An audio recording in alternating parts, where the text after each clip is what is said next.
What if the person who was meant to save everyone was only trying to save herself all along? There is a quiet kind of loneliness that doesn't come from being alone, but from never truly belonging anywhere. That is where her story begins, not in power, not in destiny, but in a wound that never had the chance to heal. A child shaped by exile, instability, and the absence of something most people take for granted, a place to call home. A voice that says, "You are safe here." Because when those things are missing, the human mind does not simply break, it adapts. It searches. It builds meaning out of pain. And sometimes, that meaning becomes a mission. That mission becomes an identity. That identity becomes everything. Because when you grow up without love, you don't just want it, you need it. You chase it. You redefine it. You convince yourself that if you can just become important enough, powerful enough, undeniable enough, then maybe, just maybe, the world will finally choose you. And so, the idea of being a savior is not just noble, it is necessary. It is survival. It is a way to transform helplessness into purpose. To turn abandonment into control. To take the chaos of a painful past and rewrite it into something that feels like destiny. But underneath that transformation lies a fragile truth.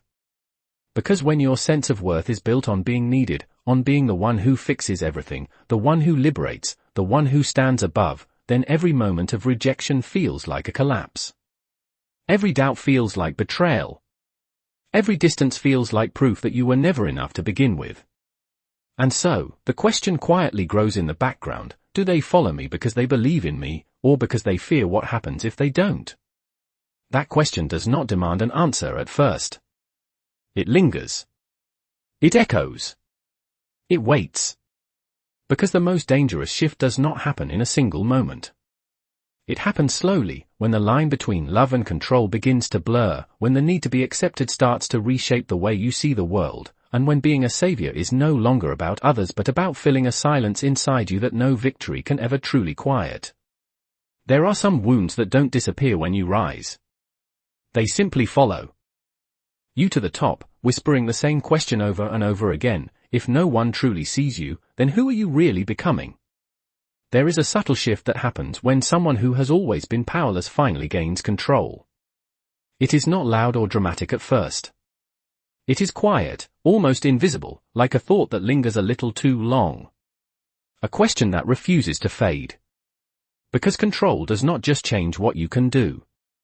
It changes how you see everything around you. And for someone who has spent their entire life feeling small, dismissed, and replaceable, control feels like safety. Like clarity.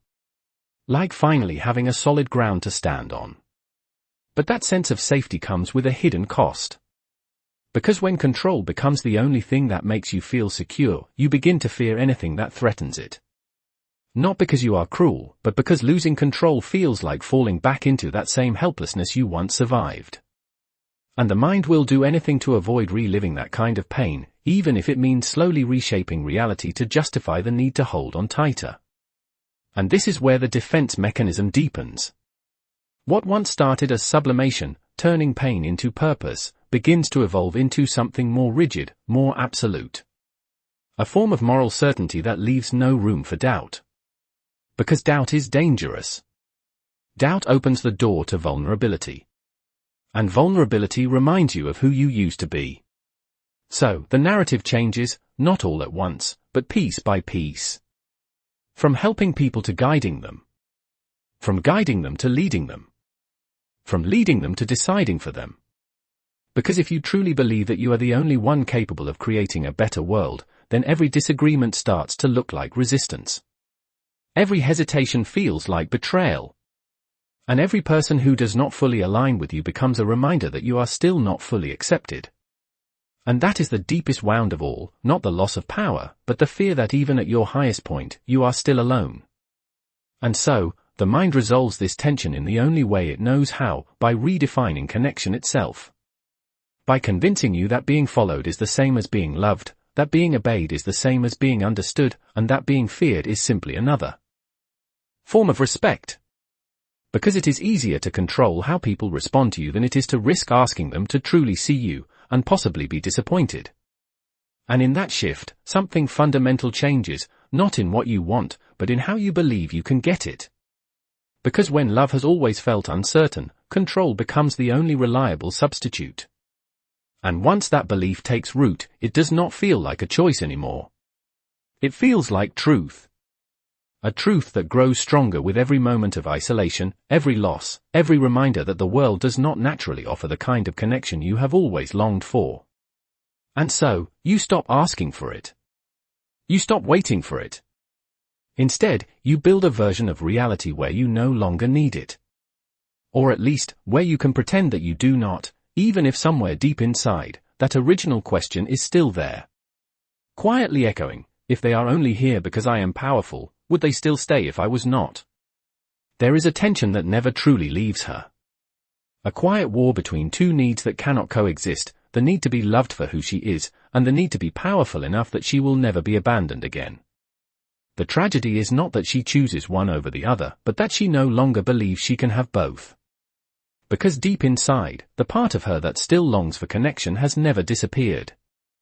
It has only been buried under layers of control, expectation, and survival. And that buried part continues to speak in moments of silence. In the way she searches people's faces for reassurance. In the way she listens a little too closely for loyalty. As if trying to measure something that cannot be measured. What she truly wants is not obedience. It is emotional safety. Not admiration, but acceptance without conditions. Yet every step she has taken to protect herself has moved her further away from that possibility, creating a paradox that tightens over time. The more powerful she becomes, the less she feels understood. And the less she feels understood, the more she relies on power to define her place in the world. This is where the unmet needs begin to shape her inner conflict in a way that feels almost invisible from the outside. Because on the surface, she appears decisive, unwavering, certain. But underneath that certainty is a constant question that never fully resolves: am I loved, or am I simply necessary? And that question is dangerous because it has no clear answer. The human mind does not tolerate uncertainty for long, especially when it is tied to identity. So, it begins to fill in the gaps. To create conclusions that feel stable, even if they are not entirely true. And one of those conclusions is that love is unreliable. That connection is temporary. That people stay only as long as it benefits them. Once that belief takes hold, the need for belonging does not disappear. It transforms. It becomes conditional. Controlled. Managed. Because if you cannot trust people to stay, then the only way to keep them is to create a reality where leaving is no longer an option. And that shift does not feel like manipulation. It feels like protection. It feels like learning from the past. Like refusing to be hurt the same way twice. But in doing so, she slowly disconnects from the very thing she was trying to preserve. Because real connection cannot exist without vulnerability, and vulnerability requires a level of trust she no longer believes is safe. And so, she stands at the center of everything she has built, surrounded by people, by loyalty, by recognition. And yet, the original need remains unmet, unchanged, quietly present. Because no amount of power can answer a question that was never about power to begin with. And in that unresolved space, the conflict continues.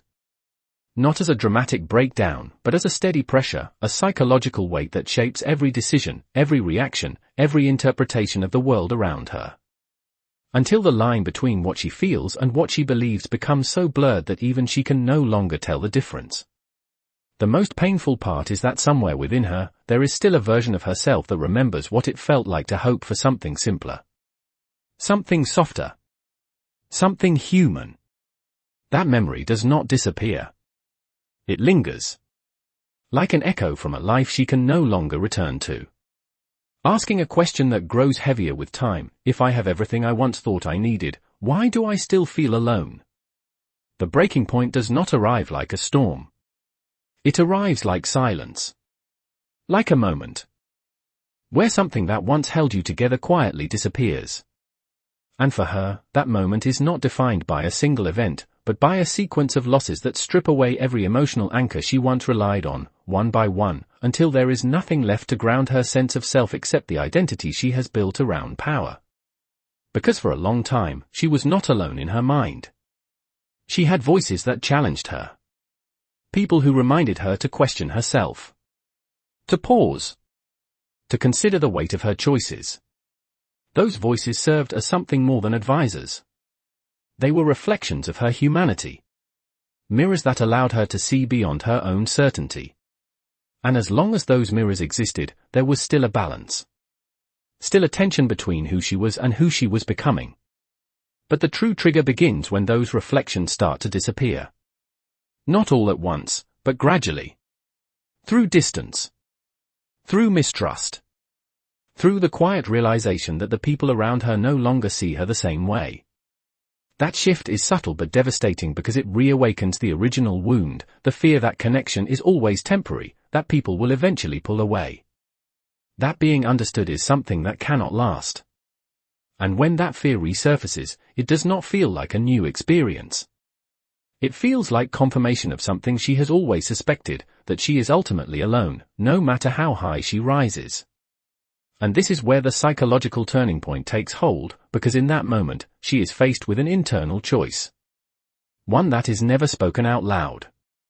Do I continue to seek connection and risk being abandoned again, or do I fully embrace control and remove that risk entirely? For someone whose entire life has been shaped by instability and loss, the answer is almost inevitable. Not because she wants to give up on connection, but because she no longer believes it is something she can rely on. And so, the meaning of everything begins to shift. The same world. The same people. The same mission. But seen through a different lens. Where trust is replaced by calculation. Where doubt is replaced by certainty. Where the absence of emotional support is filled by an intensified belief in her own vision. Because if no one else can truly stand with her, then she must stand above them. And in that elevation, she finds a form of clarity that feels almost comforting. A sense that she no longer has to question herself. No longer has to wait for validation. No longer has to wonder if she is enough. Because she has redefined what enough means. It is no longer about being loved. It is about being unquestioned. That shift marks the point of no return. Not because of what she does next, but because of how she now understands the world. Because once you replace the need for connection with the need for control, every future decision is shaped by that belief. And the most dangerous part is that it does not feel like a loss. It feels like clarity. Like strength. Like finally stepping into the role you were always meant to play. Yet beneath that certainty, there is still a quiet absence. A space where something essential used to exist. Something that cannot be replaced by power. No matter how absolute it becomes. And that absence does not disappear. It simply stops being acknowledged. Buried beneath a new identity that no longer asks to be understood. Only to be followed. In the end, what remains is not the story the world tells about her, but the story she tells herself. A narrative carefully constructed over time, shaped by loss, reinforced by isolation, and protected by the quiet certainty that she had no other choice. Because that is how the mind survives, it creates meaning that justifies the path it has taken. It transforms doubt into conviction. It reframes loneliness as strength. And it replaces the fragile need for connection with something that feels unbreakable, a sense of purpose that does not rely on anyone else. And yet, beneath that purpose, beneath that certainty, there is still a question that was never fully answered, only silenced. A question that existed long before the power, long before the identity, long before the world began to see her as something more than human. A question that asks not what she has become, but what she has lost in the process. Because every transformation carries a cost, and sometimes that cost is not visible. It is not something that can be measured or named. It is something that fades quietly. Something that slips away unnoticed until it is no longer there. Like the ability to be seen without being feared. The ability to be understood without being questioned. The ability to belong without having to earn it.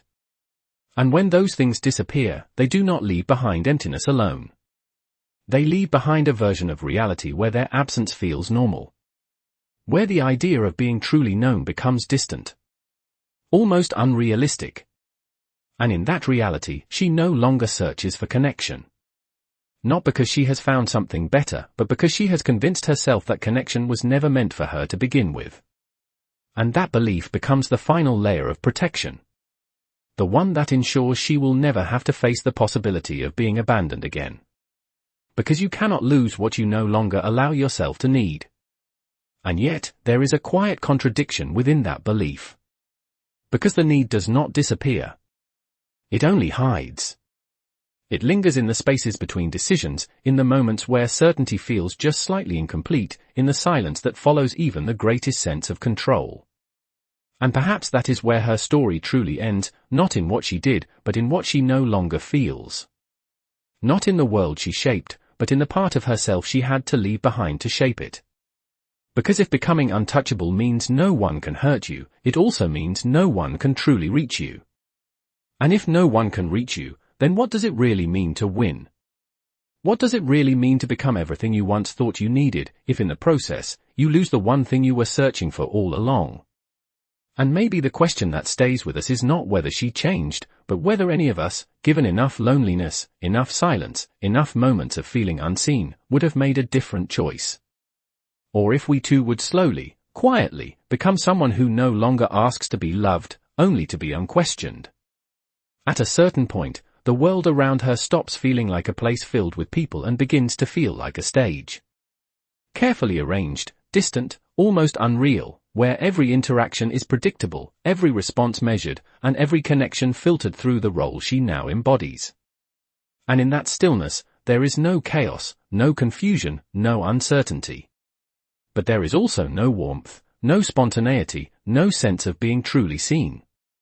Because the higher she stands, the further removed she becomes from the simple, human experiences that once gave meaning to her existence. What remains is not pain in the way it used to be, sharp and overwhelming, but something quieter, something heavier. A kind of emotional silence that fills the space where connection used to live. Because when you have convinced yourself that you no longer need others, you also lose the ability to feel what it means to be held by them, understood by them, chosen by them without conditions. And that absence does not scream. It lingers, like a room that is always just a little too empty. A conversation that never quite reaches you. A presence that is always just out of reach. And over time, that emptiness becomes familiar. Almost comforting in its predictability. Because, unlike people, it does not leave. It does not change. It does not disappoint. And so, you learn to live with it. To function within it. To build an identity that does not require anything beyond it. But deep beneath that adaptation, there is still a part of you that remembers what it felt like to want something more. Something softer. Something that cannot be controlled or defined. And that memory does not disappear. It becomes distant, like a dream you can no longer fully recall, but still somehow feel. And in rare moments, when the noise fades and the structure you have built around yourself grows quiet, that feeling returns. Not as a clear thought, but as a subtle awareness. A sense that, despite everything you have achieved, everything you have secured, everything you have become, there is still something missing. Something that cannot be replaced by certainty or authority or control. Because it was never about those things to begin with. It was about connection. About being seen without needing to prove your worth. About being understood without having to define yourself through what you can give or what you can take. And yet, the path you have chosen no longer allows for that kind of experience. Because to return to it would require letting go of the very identity that now holds you together. And that is the quiet cost of becoming someone who no longer needs anyone. You also become someone who can no longer feel what it means to truly have them. And in that realization, there is no dramatic collapse. No visible fracture. Only a stillness. A deep and unspoken awareness that the thing you were searching for all along is now the one thing you can no longer reach. Not because it is gone, but because you have moved too far away from the part of yourself that once knew how to receive it.